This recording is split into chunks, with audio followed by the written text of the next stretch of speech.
warahmatullahi wabarakatuh. Waalaikumsalam warahmatullahi wabarakatuh. Bismillahirrahmanirrahim. Alhamdulillahi rabbil alamin. Wa bihi nasta'inu ala umri dunya waddin. Wassalatu wassalamu ala asrafil anbiya wal mursalin wa ala alihi wa sahbihi ajma'in. Amma ba'du. Hadratul kiram wal kurama wal alim wal ulama yang sangat saya taati, kepada Ketua Takmir Masjid Al Jihad Bapak Qadir yang kula hormati, beserta staf-stafnya, dan para jamaah bapak-bapak, ibu-ibu yang sangat berbahagia. Alhamdulillah, di malam hari ini, di malam yang ke-13 Ramadan, kita masih diberikan oleh Allah kekuatan iman, Islam, terutama kesehatan, sehingga kita bisa melaksanakan ibadah sholat isya dan diteruskan sholat tarawih. Mudah-mudahan dengan amal ibadah ini, barokahnya bulan Ramadan, kita dijadikan hamba-hamba yang bertakwa kepada Allah Subhanahu wa ta'ala. Hadirin yang dimuliakan oleh Allah Subhanahu wa ta'ala, di malam hari ini saya memberikan tema orang-orang yang mendustakan agama. Dalam Al-Quran disebutkan surat Al-Ma'un, Bismillahirrahmanirrahim.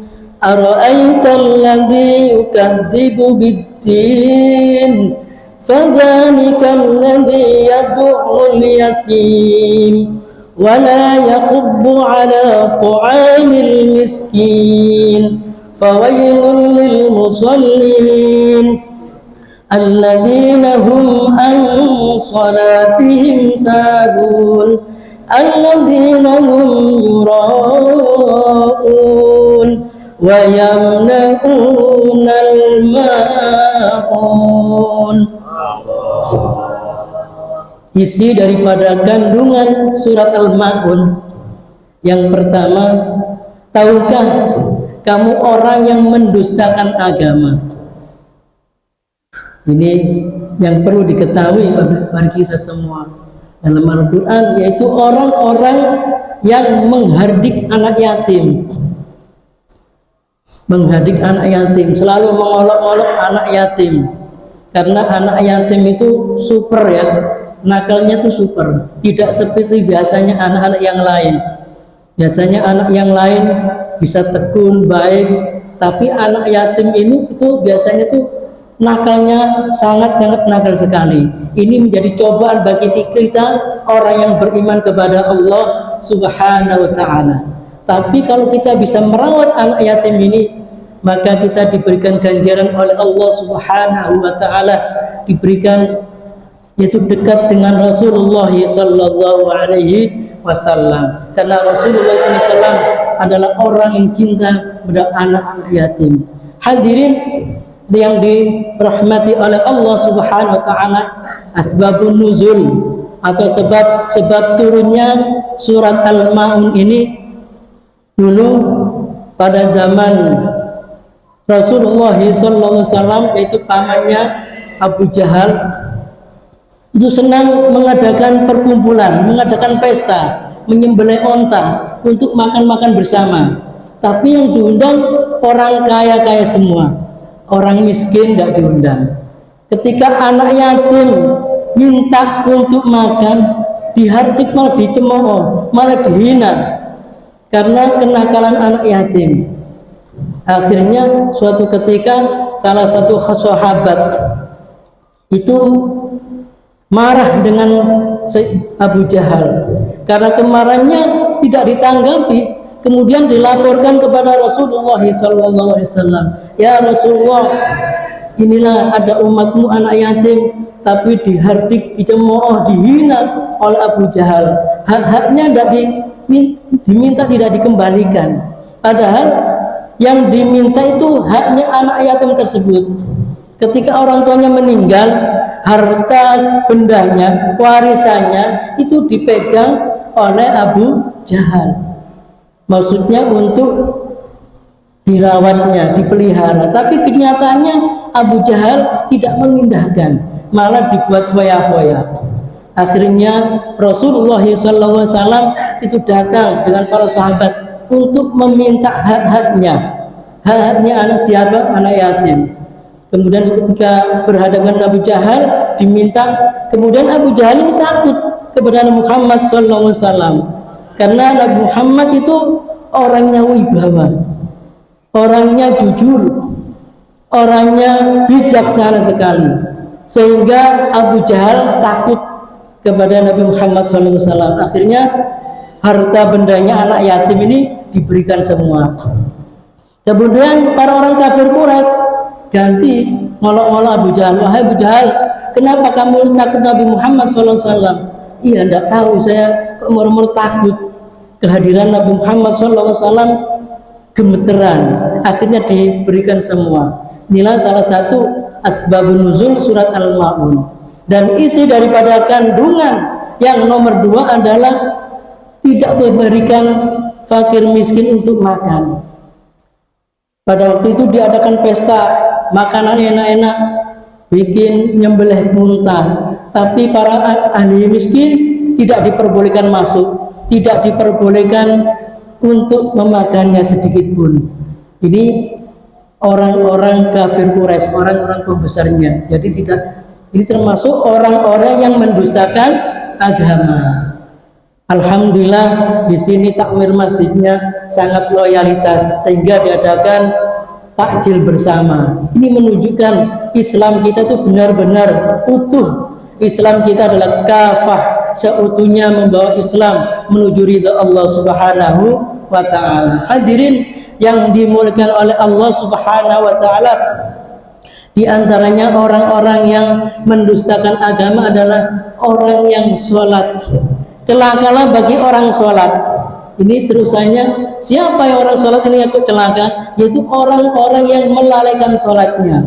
Bukan seorang sholat itu celaka, tidak, tapi orang-orang yang melalaikan sholatnya. Kadang sholat, kadang enggak. Kadang kalau ada acara tertentu enggak mau sholat, nanti diundur-undur sampai waktunya habis. Ini termasuk golongannya orang-orang yang mendustakan agama. Jadi kalau ketika kita mendengarkan azan, maka bersegeralah untuk menuju panggilan Allah Subhanahu wa taala, biar tidak dikatakan orang-orang yang mendustakan agama. Dan yang nomor 4 adalah orang-orang yang riya, orang-orang yang pamer, orang-orang yang ingin dipuji oleh orang lain. Ketika dia melakukan ibadah, melakukan amal perbuatan, kalau dipuji, dilihat orang lain itu bangga, senang, malah khusyuk. Tapi ketika tidak ada orang, malah tidak mau sholat.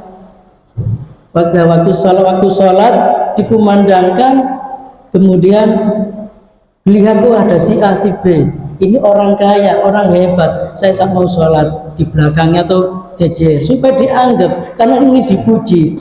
Ini termasuk golongan orang-orang riya, yaitu orang yang mendustakan agama. Hadirin yang dimuliakan oleh Allah Subhanahu wa taala, yang nomor 5 adalah orang yang termasuk golongan mendustakan agama, orang yang mampu tapi tidak mau membantu. Ini paling bahaya, termasuk golongan orang kikir. Padahal dianggap orang mampu, orang kaya, tapi tidak membantu sesamanya. Apalagi di bulan-bulan Ramadan, bulan yang penuh barokah, bulan apabila kita beramal dilipat gandakan, tapi tidak mau mengeluarkan sedikit pun harta bendanya untuk orang miskin, untuk fakir miskin, untuk orang lain, berat sekali. Tapi kalau untuk foya-foya senang, berapapun dikeluarkan. Ini contohnya orang-orang yang mendustakan agama. Ini termasuk golongan orang-orang kikir, orang medit.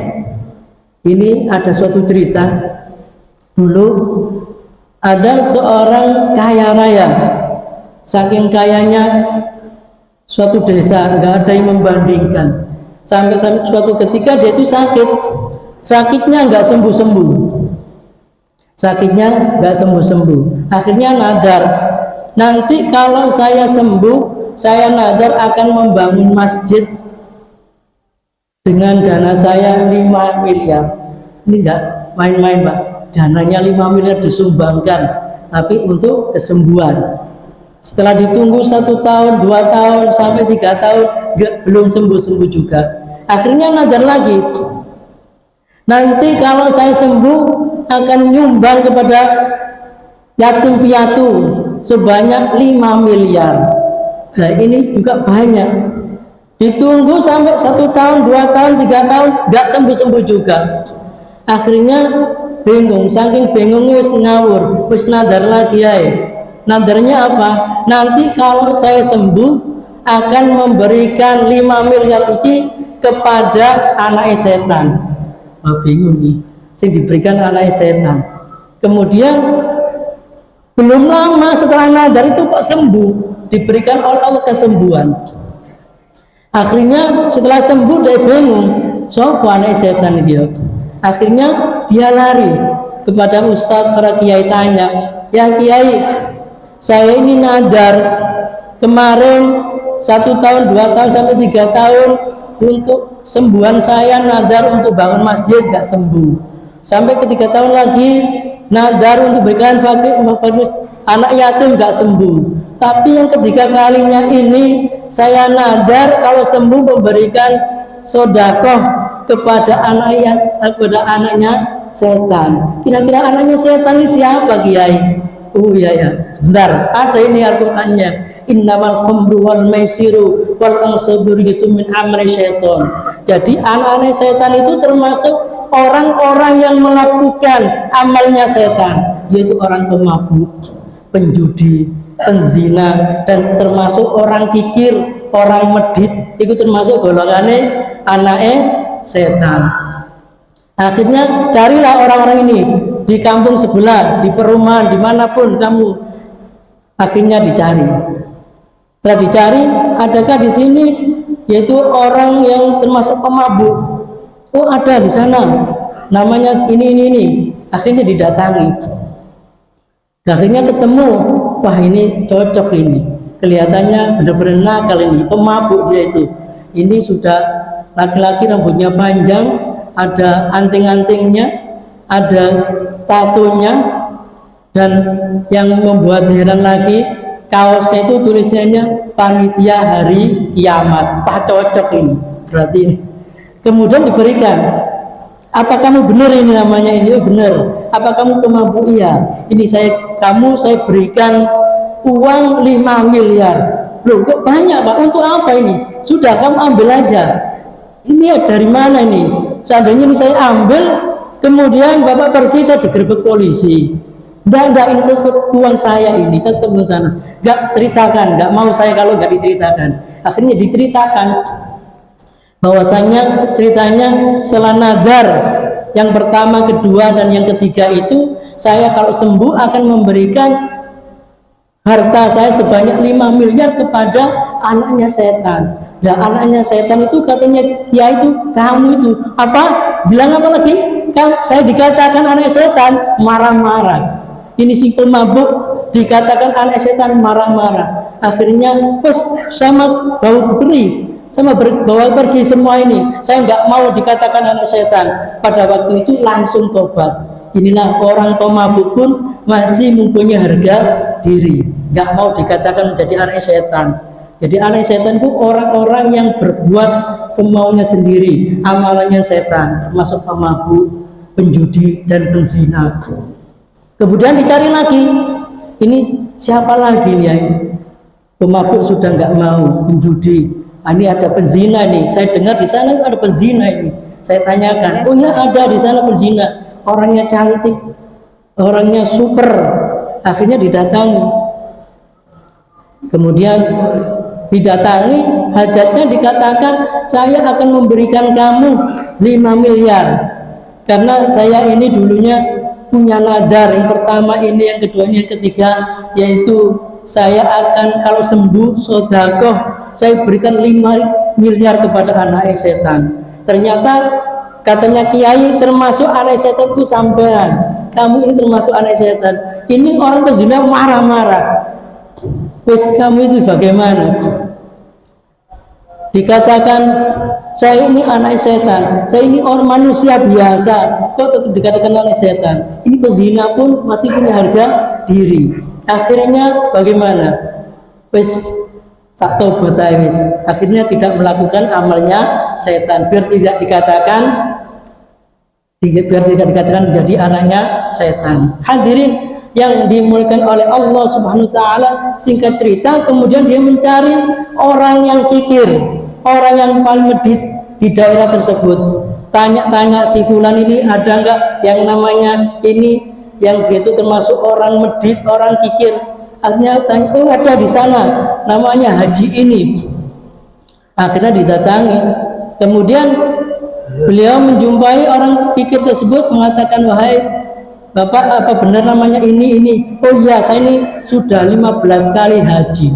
Karena medite sampai 2-3 haji dewe, tidak memperhatikan orang lain. Tetangganya pun sakit, tetangganya pun membutuhkan, tidak diperhatikan.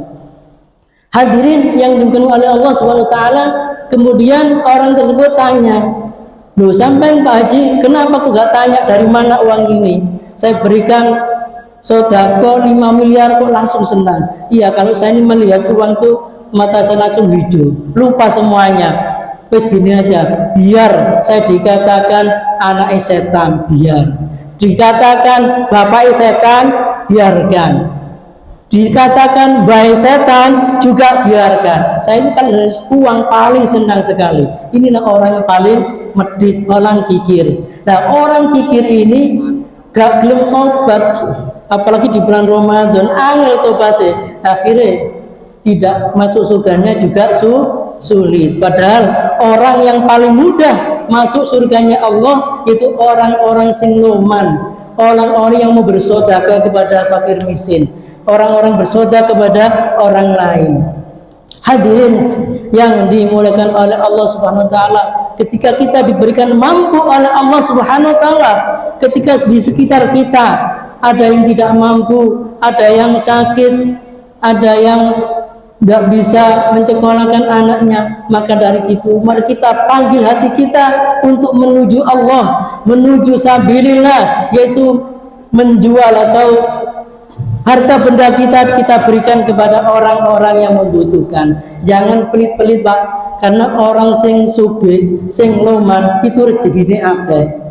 Walaupun bukan Islam, non Muslim, tapi nek loman tetap rezekine akeh. Wis miskin, wis kan duwe apa-apa, pelit pisan.